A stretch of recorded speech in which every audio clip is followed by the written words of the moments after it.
Assalamualaikum warahmatullahi wabarakatuh. Perkenalkan, nama saya Rifki Setiawan dengan NIM 612012300077. Di sini saya akan memperjelaskan materi perlindungan kepada karyawan dan jelaskan hak perlindungan karyawan dalam bisnis, termasuk kesejahteraan kerja dan kebijakan diskriminasi di mata kuliah etika dan tanggung jawab sosial bisnis.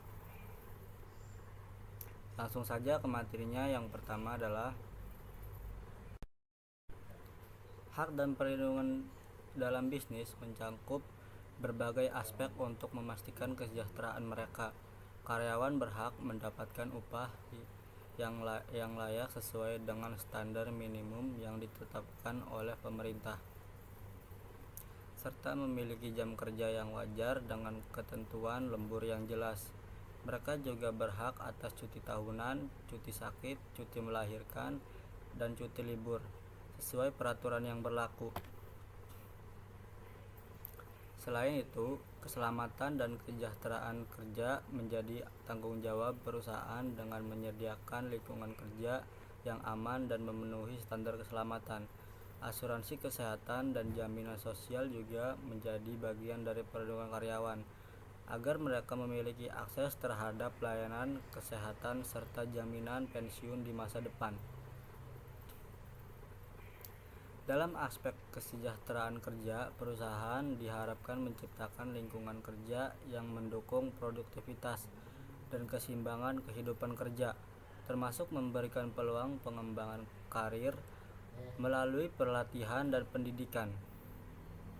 Kebijakan anti diskriminasi juga penting dalam memastikan setiap karyawan diperlakukan dengan adil tanpa memandang ras, gender, agama, atau kondisi stabilitas.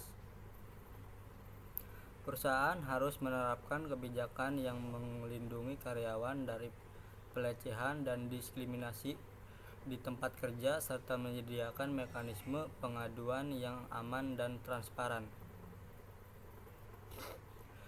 Secara keseluruhan, perlindungan karyawan dalam bisnis bertujuan untuk menciptakan lingkungan kerja yang sehat, adil, dan sejahtera, yang tidak hanya menguntungkan karyawan tetapi juga meningkatkan produktivitas dan keberlanjutan perusahaan.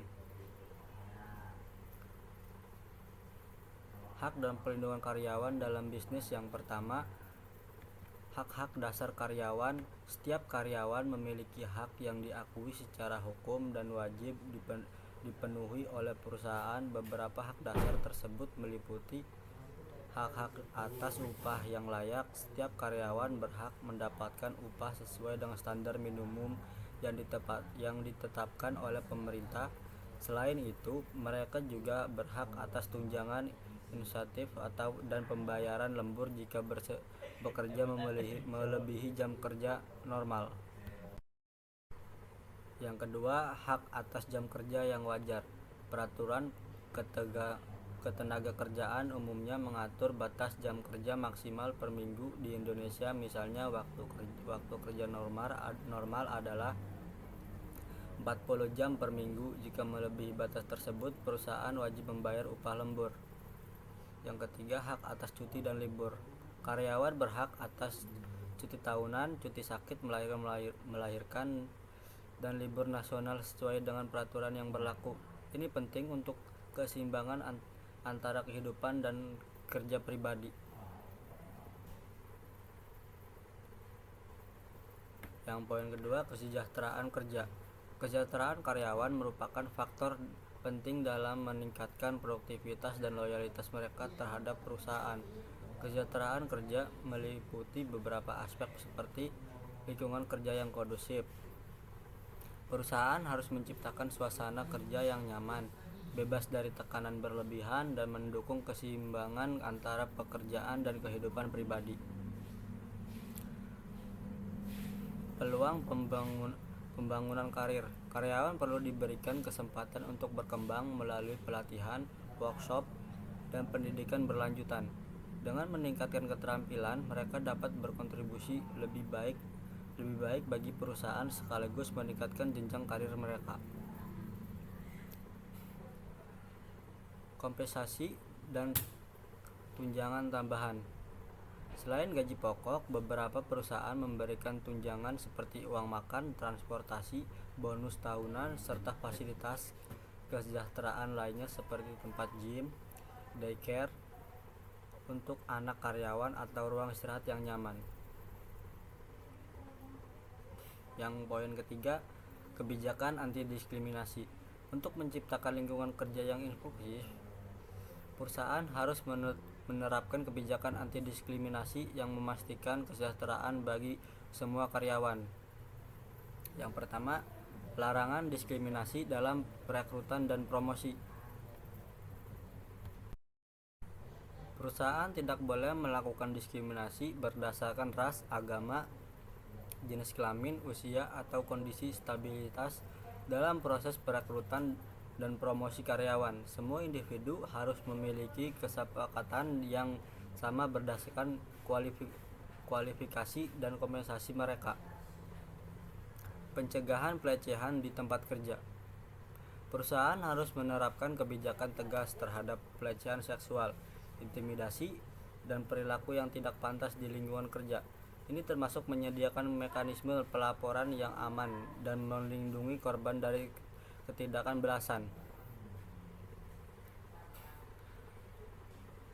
Selanjutnya ada dukungan terhadap karyawan berkelanjutan khusus. Karyawan dengan stabilitas harus mendapatkan aksesibilitas yang memadai seperti fasilitas khusus dan kesempatan kerja yang setara dengan karyawan lainnya.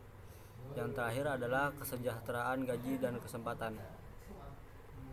Pria dan wanita harus memiliki posisi dan tanggung jawab yang sama, harus mendapatkan gaji yang setara. Selain itu, semua karyawan berhak atas kesempatan yang adil dalam promosi dan pengembangan karir.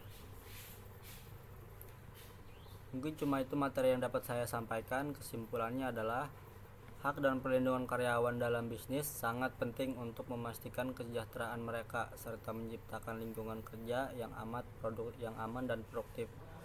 Perusahaan wajib memenuhi hak-hak dasar karyawan, menyediakan kesejahteraan yang memadai, serta menerapkan kebijakan anti diskriminasi guna menciptakan tempat kerja yang adil dan inklusif. Dengan adanya perlindungan ini, karyawan akan merasa lebih dihargai dan termotivasi untuk memberikan kinerja terbaik mereka.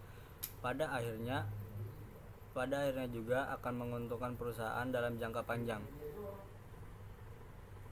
Mungkin cuma itu materi yang dapat saya sampaikan. Selebihnya mohon maaf. Assalamualaikum warahmatullahi wabarakatuh.